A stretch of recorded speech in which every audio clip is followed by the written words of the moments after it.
Kita rapat tadi dengan sama Ketua DPRD, MUI, Kapolda, Pak Danrem, Kapinda, Pak Kanwil, Tanor, Kejaksaan.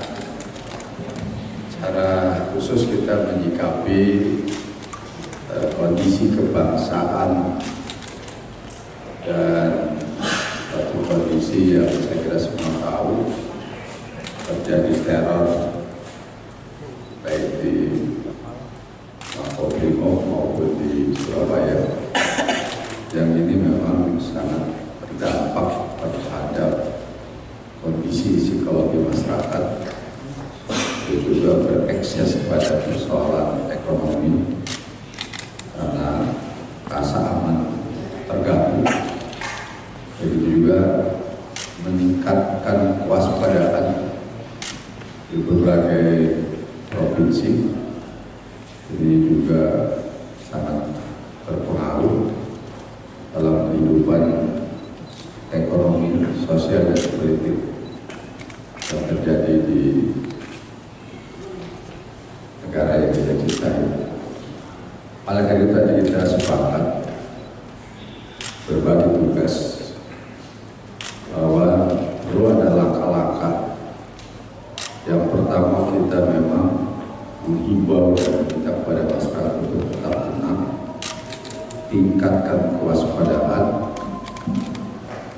dan termasuk di dalamnya adalah upaya-upaya dan langkah-langkah persuasi dan pengamanan terhadap lingkungan masing-masing. Karena kita semua tentunya tidak akan membiarkan teroris ini menjadi sebuah teror yang membuat ketakutan bagi masyarakat, termasuk juga para politisi, pejabat, dan lain sebagainya.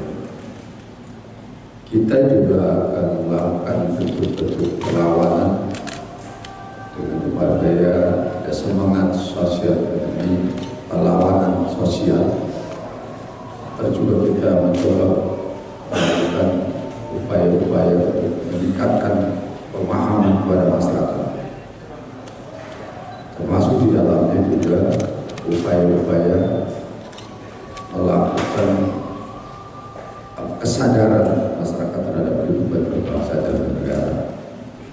Dan kita selanjutnya akan yang berkaitan dengan langkah-langkah represif maupun tindakan-tindakan terhadap, kalau kita anggap ini kriminal, tentunya kita percayakan pada kepolisian, tugas-tugas polisionalnya, bahwa bisa dengan baik dan kita membackup sepenuhnya.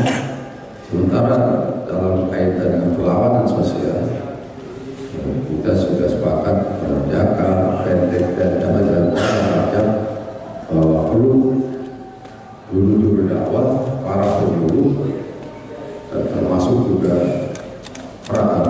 organisasi lainnya bersama-sama terjun masyarakat, sehingga kita melihat bahwa semakin tumbuh berkembang pemahaman sesuai dengan kehidupan bernegara dan berbangsa. Itu saya kira singkatnya pertemuan tadi. Terkait stigma Banten selalu disebut-sebut sarang teroris, Pak Gu? Ya, itu sebuah stigma memang secara faktual. Banten dan Jawa Barat orang bilang sebagai produsen, tapi tentunya stigma itu dengan pendekatan-pendekatan yang akan kami lakukan bersama, salah berkurang atau tidak ada sama sekali.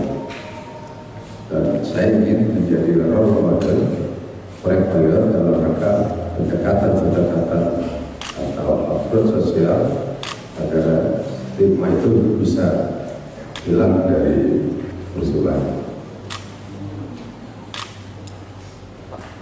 Teknis nanti untuk perlawanan sosial seperti apa? Apakah misalkan dengan merekrut penyuluh-penyuluh MUI, terus kemudian apakah ada fokus-fokus daerah tertentu misalkan yang menjadi katakan misalkan beberapa wilayah yang rentan terhadap gerakan-gerakan radikalisme? Kita kan punya banyak penyuluh dari satu agama tadi.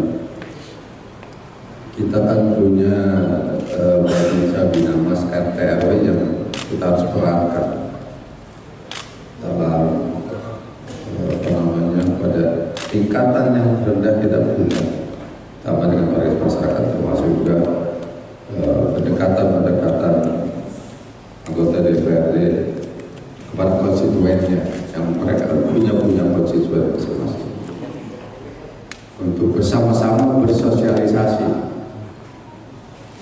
bersama-sama ikut menyadarkan, bersama-sama akan membatasi ruang gerak mereka, tentunya dengan persuasif tadi, dengan sosialisasi, tidak, karena represi merupakan tugasnya polisi.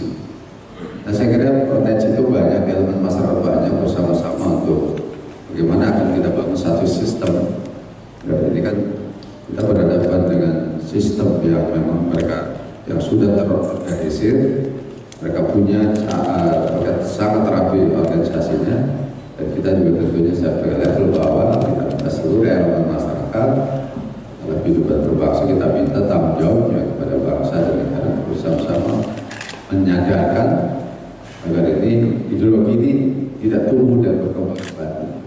Kalau kita lihat ini kan doktrin ini sudah menjadi ideologi mereka, ya kan? Nah, ini tidak berkembang kembali, dan dengan model yang kita kembali ini, insya Allah akan meminimalisir baik kita. Aksi teror kerap dikoordinasikan di Tunggal seolah ditunggangi oleh satu agama, itu bagaimana bisa banyak di tahap yang Mana? aksi teror kerap dikoordinasikan dengan satu. Memang itu munculnya ekstremis, munculnya paham-paham yang merasa paling itu kan memang ada di berbagai agama, itu saya kira sebenarnya sempalan itu memang ada, karena merasa bahwa saya yang paling benar, itu selalu ada. Tapi sekarang kan isunya tidak sekedar dia berjihad untuk agamanya, tapi ada isu-isu global, ya, yang karena seperti ISIS. Kenapa orang komunis kan isunya kan awalnya ISIS kan berhadapan dengan pemerintahan atau rejim pemerintahan masing-masing, tapi ada solidaritas, mereka berangkat sana bersama-sama, tujuannya juga tentunya yang sebenarnya tidak tujuan yang saya ingin dari sini berkembang semangat itu. Misalnya juga yang terjadi di Filipina, ada solidaritas itu, mereka melakukan bentuk perlawanan bersama. Walaupun mereka berangkat dari prinsip-prinsip ideologi dan doktrin yang berbeda, tapi gerakan ini menjadi gerakan global ketika ada kesamaan isu. Nah, ini persoalannya sekarang. Nah, itu Pak Kiai Ketua MUI nanti dengan tugasnya menjelaskan, mencerdaskan pikiran-pikiran pemahaman mereka yang sepotong-sepotong itu. Apa sih jihad sebenarnya? Kan kenapa sih kita bilang? Karena pengkafiran itu dalam hal mereka bukan semata kepada orang luar Islam, tapi kepada orang Islam yang tidak memahami ajaran mereka, bahwa mereka tidak juga sebenarnya kafir. Itu yang kalau saya tahu. Tapi sekarang tidaklah kita bicara soal mereka tumbuh berkembang, tapi bagaimana sekarang kita bisa menyiasat itu. Gitu. Banten sendiri potensi terhadap aksi teror seperti apa? Nah, ini polisi yang jawab. Nanti kalau soal dukungan politiknya, dia soal paham agamanya dia bisa diperluas. Silakan. Kayak apa sebenarnya? Pak, apa? Nanti dulu itu, berarti itu. Ulangi. Tadi kan menyinggung menindaklanjuti pertanyaan dari teman kita dari Rasaran itu, artinya seolah Banten produsen. Saya ingin baik-baik tanya, Banten sendiri sebenarnya potensi terhadap aksi teror sendiri. Ya. Dan Potensi terhadap Baik. Jadi kalau kita lihat dari kurun waktu beberapa lama, kita tarik ke belakang, memang beberapa kali terjadi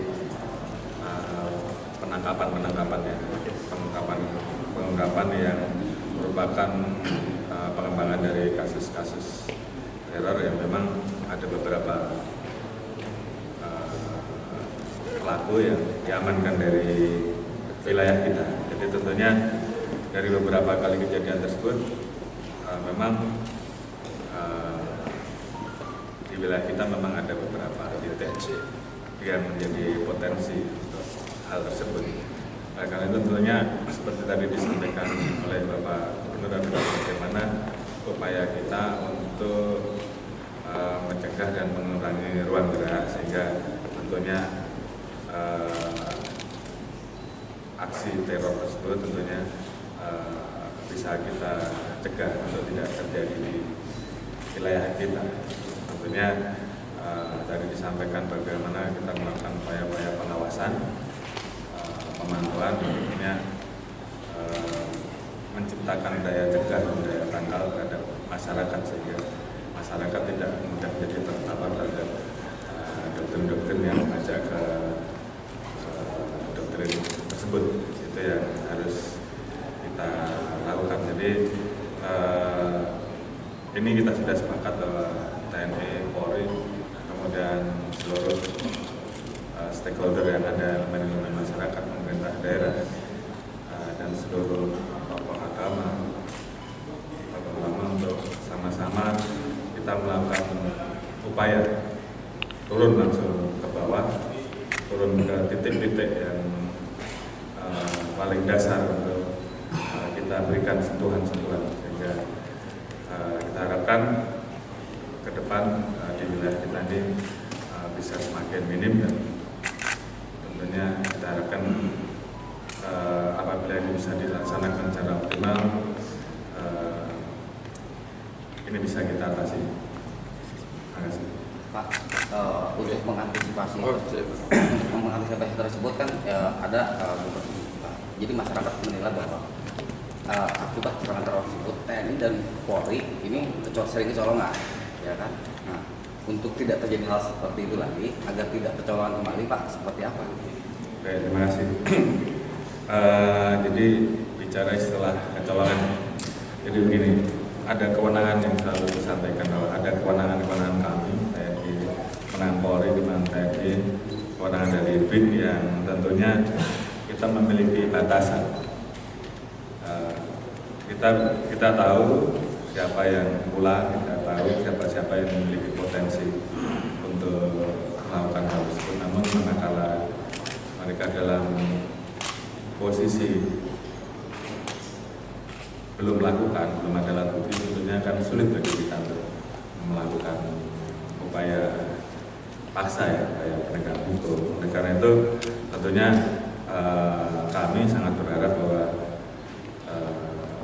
kita diberikan payung hukum untuk bisa melakukan langkah-langkah yang lebih luas dan harapan kita bahwa apa yang saat ini sedang diperjuangkan yaitu revisi undang-undang teroris ini bisa segera rampung karena ini sangat penting bagi kita untuk melakukan upaya-upaya yang bisa lebih banyak dalam hal upaya-upaya yang bersifat pencegahan, karena yang kita pikirkan adalah jangan sampai akan muncul korban-korban di waktu-waktu berikutnya. Dan saat ini saya kira perlu suatu hal yang lebih daripada yang biasa untuk betul-betul kita bisa melakukan pencegahan secara lebih optimal. Pak Kapolda, biar clear masyarakat Banten kalau ada terjadi peristiwa teror, terutama Pandeglang Lebak selalu jadi sorotan. Seberapa daruratkah Banten kalau bicara soal jaringan terorisme? Sekarang kan lagi muncul JAD. Masyarakat Pandeglang Lebak selalu khawatir jangan kalau ada peristiwa bom, wah tetangga saya mungkin bentar lagi ditangkap dan yang lain-lain. Ini kan harus dikelirkan. Seberapa rawan dan daruratkah Banten kalau bicara soal jaringan teror itu tadi? Yang penting begini, tadi saya sudah sampaikan bahwa perlu kita tidak usah mengukur seberapa daruratnya, tapi bagaimana yang penting bagi kita untuk supaya wilayah kita ini bisa terbebas atau minimal kita lakukan upaya-upaya pencegahan agar seluruh wilayah kita ini betul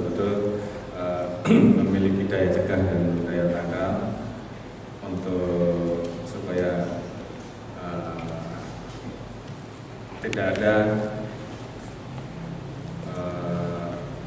muncul kelompok-kelompok baru yang berkembang yang terjadi di wilayah kita. Itu yang paling penting. Jadi kalau kita mengukur beberapa daruratnya, itu nanti menjadi hal yang kurang bagus ya. Tapi yang paling penting bagaimana kita bekerja bersama-sama supaya wilayah kita bisa clear begitu. Pak Kapolda, apakah kepolisian punya data berapa orang Banten yang pergi ke Suriah ataupun sudah pulang lagi ataupun masih pulang? Ya ada, tapi bukan konsumsi untuk cukup ya? Cukup ya? Oke. Dukungan dari TNI dan REM? Nanti DPR tanya. Karena kondisi darurat untuk saat ini seperti apa? Terima kasih.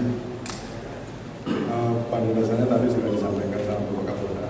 Ini bukan satu kondisi darurat Pak ya.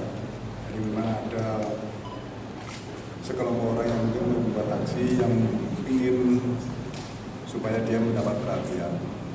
Namun demikian apapun yang terjadi, TNI tetap mendukung, membantu Polri untuk melakukan tindakan, mengidentifikasi dalam rangka melakukan aksi-aksi pencegahan munculnya terorisme di wilayah Banten.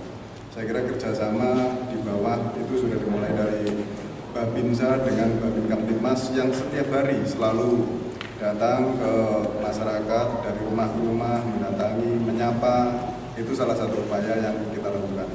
Sehingga sampai hari ini mudah-mudahan ke depan pun juga di Banten tidak terjadi aksi teroris ini. Terima kasih. Sekali lagi bahwa kita sepakat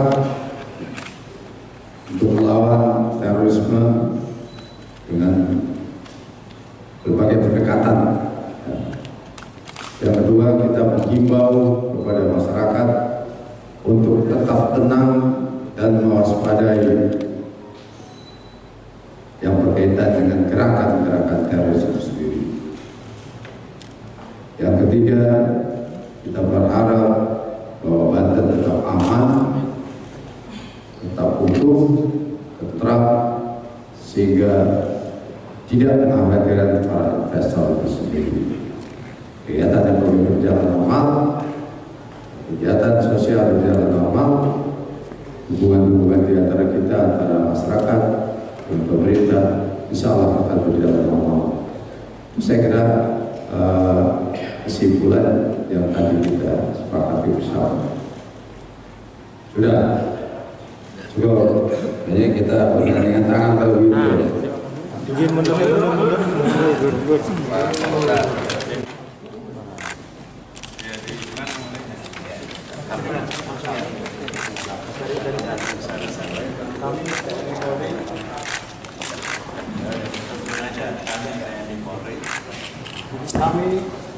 Kami Polri baca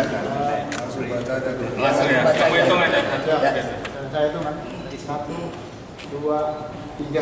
Kami TNI Polri, pemerintah daerah, Kejaksaan Tinggi, DPRD, MUI, beserta seluruh elemen masyarakat Provinsi Banten mengutuk keras aksi teroris serta mencegah dan bersama-sama melawan paham radikal yang mengganggu keutuhan NKRI. Begini. Yes. Apa namanya? Bersatu.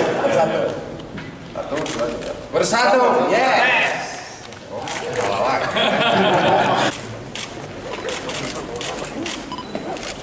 Saya namanya nggak apa. Udah tahu.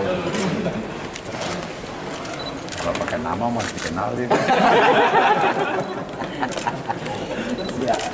Kami tidak takut, tapi takut. Sambil nunggu undang-undang anti teroris yang janji DPR itu di bulan Mei ini akan dibahas. Kami menyepakati tadi dengan Pak Gubernur bahwa untuk mengantisipasi radikalisme dan teroris di Provinsi Banten, kami akan siapkan anggaran 1% dari APBD untuk penanggulangan bencana teroris dan radikalisme yang Pak Gubernur support ya, tadi nanti tinggal regulasinya saja. Di mana yang nanti operasional ini? Kenapa? Anggaran itu dialokasikan? Ya artinya kan akan kita sebar di MUI untuk bagaimana dengan forum komunikasi umat beragamanya, BIN, bagaimana penanggulangan itunya, terus Badan Narkotik Nasional seperti apa, Kesbangpol dan lain-lain, kan gitu. Mulai tahun kapan? Ya kita tunggu, nanti kan undang-undang pengesahan kita bikin perdanya, kita slot anggarannya 1% lah. Saya canangkan tadi Pak Gubernur sepakat. Yang EU dari penanggulangan teroris ini soal politisasinya itu. Ya ini kan persoalan kenapa? Karena memang masih adanya terkendala yang tadi disampaikan oleh TNI dan Polri dalam konteks pencegahan terorisme ini, karena memang undang-undangnya belum begitu mensupport keberadaan mereka. Sehingga dari sisi kita mendesak kepada DPR RI untuk bagaimana segera membahas undang-undang anti teroris ini untuk juga menjadi rujukan bagaimana pemerintah daerah dalam konteks membuat satu buah penanggulangan radikalisme dan teroris ini supaya juga tidak menyebar. Apalagi stigma Provinsi Banten yang tadi disampaikan itu memang jadi produsen dan segala macam, tapi ketika semua pemerintah hadir dengan kekuatan stakeholder yang ada, dari MUI-nya seperti apa, dari FKUB-nya seperti apa, dari Kanwil Depagnya seperti apa. Karena kan data pemetaan wilayah, berapa pesantren, berapa gereja, berapa masjid, berapa musola ini kan terdeteksi. Nah persoalan teroris ini kan ketika mulai digeser kepada identitas kelompok dan segala macam, saya rasa tidak ada satu agama manapun yang menginstruksikan bahwa pola mereka yang paling benar dan diperbolehkan untuk melakukan apapun. Saya menganggap bahwa teroris adalah satu buah golongan yang memang harus kita lawan dan itu menjadi musuh kita bersama. Oke. Bunuh diri juga haram. Nah, ada dua pendekatan kita. Pertama bersifat penyadaran. Jadi orang-orang yang diduga telah terpapar paham-paham radikalisme, ekstremisme, nah, kita berikan pengertian dan penyadaran supaya kembali lagi kepada jalan yang benar sesuai ajaran agama. Kedua, pencerahan. Jadi pencerahan itu ke masyarakat, membentengi masyarakat ya agar tidak terpapar oleh paham-paham radikalisme dan ekstremisme. Siapa nanti yang bertugas turun ke bawahnya? Nah, kita ini perlu tenaga-tenaga yang dilatih dulu ya. Kalau soal agama sih kan udah punya modal. Tapi untuk perkembangan situasi terkini, apa yang harus diperlukan dalam penyampaian dakwah, tidak semata-mata masalah agama, tapi masalah sosial kemasyarakatan, masalah kenegaraan. Dan itu baru harus diinformasikan dulu kepada mereka apa-apanya. Jadi ya. harus ada penyuluhan deradikalisasi gitu. Ya, artinya itu dalam rangka penyuluhan deradikalisasi itu. Pakai kan kita punya FKPT. Ya. FKPT. Ya kita merupakan FKPT, apa yang tidak dilakukan oleh mereka, apa yang jadi program mereka, nanti kita sinergikan. Jadi intinya itu dalam deradikalisasi itu harus dilakukan secara sistematis, menjadi gerakan yang sistematis ya, dari atas sampai ke bawah. Jadi jangan bersifat elitis. Gitu yang ngomong aja di mana-mana, degradasi kerjanya apa? Ada. Apa yang disebut radikalisasi? Pakai apakah dalam terorisme ini murni perjuangan ideologis atau ada faktor lain yang mendorong mereka melakukan hal-hal?